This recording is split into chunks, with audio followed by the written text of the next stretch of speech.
بسم اللہ الرحمن الرحیم۔ السلام علیکم۔ یزید کی پیدائش 23 جولائی 645 عیسوی میں ہوئی۔ اس کی ماں مسمون کلبیہ قبیلہ سے تھی۔ یہ قبیلہ نیا مسلمان ہوا تھا۔ یزید کی پیدائش کے بعد اس کی ماں مسمون طلاق لے کر اپنے قبیلے میں چلی گئی۔ یہاں پر عیسائیت کو چھوڑ کر نئے مسلمان ہونے والوں میں یزید کی پرورش ہوئی، اسی لیے مسیحیت کی تعلیمات سے بھرپور یزید کی شخصیت سب پر عیاں تھی۔ بندروں کو پال کر ان سے کھیلنا، شراب خوری اور شطرنج اس کی مصروفیت کا اجاگر پہلو تھے۔ انتہائی مخالفت کے باوجود یزید 60 ہجری میں تخت نشین ہوا۔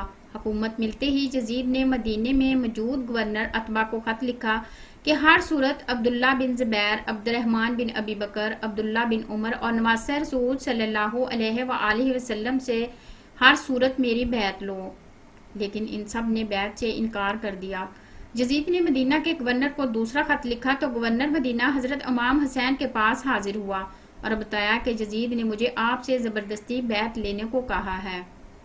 جب امام علی مقام نے دیکھا کہ مدینے میں فساد برپا ہو سکتا ہے تو آپ نے ہجرت شروع کر دی۔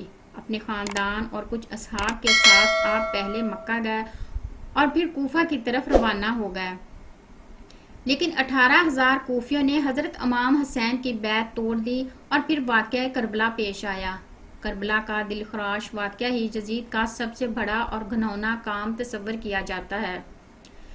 یزید نے عبیداللہ ابن زیاد جیسے گورنر کو کوفہ میں تعینات کیا، جس کو حکم دیا گیا کہ کربلا میں ہی حضرت امام حسین سے بیعت لی جائے، بصورت دیگر ان سے جنگ کی جائے۔ عبیداللہ ابن زیاد کے حکم سے شمر اور عمر بن سعد نے کربلا پر لشکر کشی کی۔ نواسہ رسول صلی اللہ علیہ وآلہ وسلم اور ان کے 72 جانصاروں کو 3 دن تک پیاسا رکھ کر شہید کر دیا گیا۔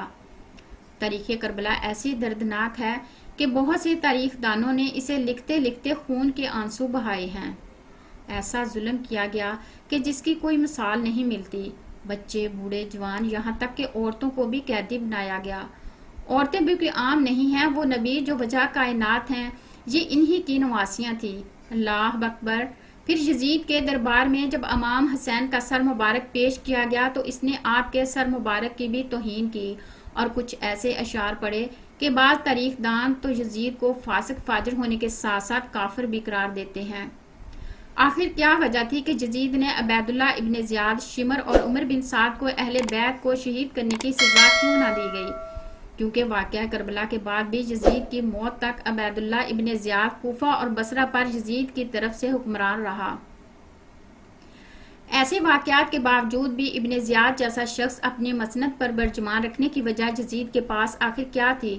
اب 63 ہجری میں مدینے کے لوگ یزید کی بیعت توڑ دیتے ہیں تو یزید کی فوج مدینہ پر حملہ کرتی ہے، جس سے واقعہ پیش آتا ہے کہ جس میں 80 صحابہ کرام، مہاجرین اور انصار میں سے 700 تابعین اور اس کے علاوہ 10,000 مسلمانوں کو بے دردی سے مدینے میں شہید کیا گیا۔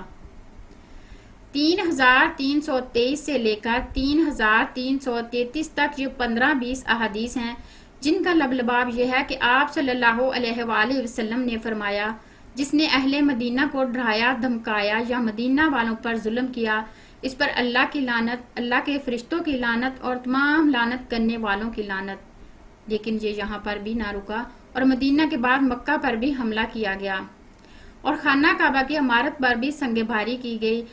بس پھر یزید کو دی گئی اللہ پاک کی مہلت ختم ہوتی ہے۔ اب اس ظالم، فاسق، فاجر اور شرابی کی موت آتی ہے۔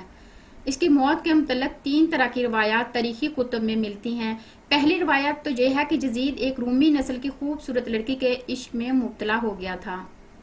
یزید نے اس لڑکی کو حاصل کرنے کے لیے ہر ممکن کوشش کی، یہاں تک کہ اس کے سارے خاندان کو بھی مروا دیا، لیکن پھر بھی وہ لڑکی یزید کے ہاتھ نہ آ سکی۔ وہ لڑکی جب بھی یزید کے دربار میں آتی تو قسم اٹھاتی کہ میں مر تو سکتی ہوں لیکن تمہاری نہیں ہو سکتی۔ ایک دن لڑکی کے دل میں آیا کہ اس سے اپنے والدین کے قتل کا بدلہ لیتی ہوں۔ لڑکی نے یزید کو رنگ رلیاں منانے کے لیے ایک جنگل میں اکیلے بلایا۔ ویرانے میں یزید شراب پی پی کر مست ہو گیا۔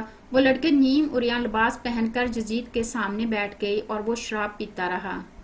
جب لڑکی نے دیکھا کہ یزید شراب میں چور ہو چکا ہے تو اس کو بستر پر لے آئی اور پھر مستیاں کرتے کرتے یزید کی گردن کاٹ دی۔ کئی دن تک یزید کی لاش وہاں جنگل میں ہی پڑی رہی جس کو چیل کووں نے نوچ کھایا۔ ڈھونڈتے ڈھونڈتے یزید کے فوجی وہاں پہنچے تو پھر انہوں نے اس کو دفنایا۔ یزید کی موت کی دوسری روایت یہ ہے کہ 64 ہجری میں یزید ایک انتہائی موذی بیماری میں مبتلا ہوا جس سے اس کی آنتیں جل گئی تھی۔ وہ مچھلی کی طرح تڑپتا رہتا تھا۔ پیاس اس شدت سے لگتی تھی کہ وہ خود کو پانی کے تالاب میں گرا دیتا تھا، لیکن گلا اس قدر بند تھا ایک گھونٹ پانی بھی حلق سے نہ اترتا تھا۔ اسی حالت میں 3 دن رہنے کے بعد یزید کی موت ہوئی۔ یزید کی موت کی تیسری روایت یہ ہے کہ یزید بندر پالنے کا شوقین تھا تو اسی شوق نے اس کی جان لے لی۔ ایک دن یزید نے ایک بندر کو وحشی کھچر پر بٹھا دیا اور خود اس کے پیچھے گھوڑا دڑانے لگا۔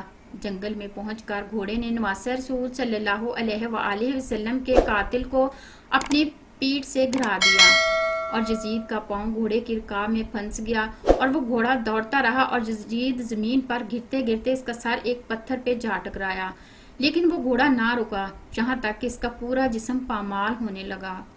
یزید کی فوج نے جب یزید کی لاش کو دیکھا تو وہ کہنے لگے، حسین ابن علی کے خون کی یہی سزا ہے۔ یزید صرف 3 برس 6 ماہ تخت شرارت و خباثت کر کے 14 ربیع الاول 64 ہجری کو شام ملک کے شہر حمص کے علاقے حوارین میں 39 سال کی عمر میں مر گیا۔ آج بھی اس ملعون کی قبر دمشق میں نشان عبرت ہے۔ اللہ پاک ہم سب کو صحیح معنوں میں نبی پاک صلی اللہ علیہ وآلہ وسلم اور ان کی آل سے محبت عطا فرمائے، آمین۔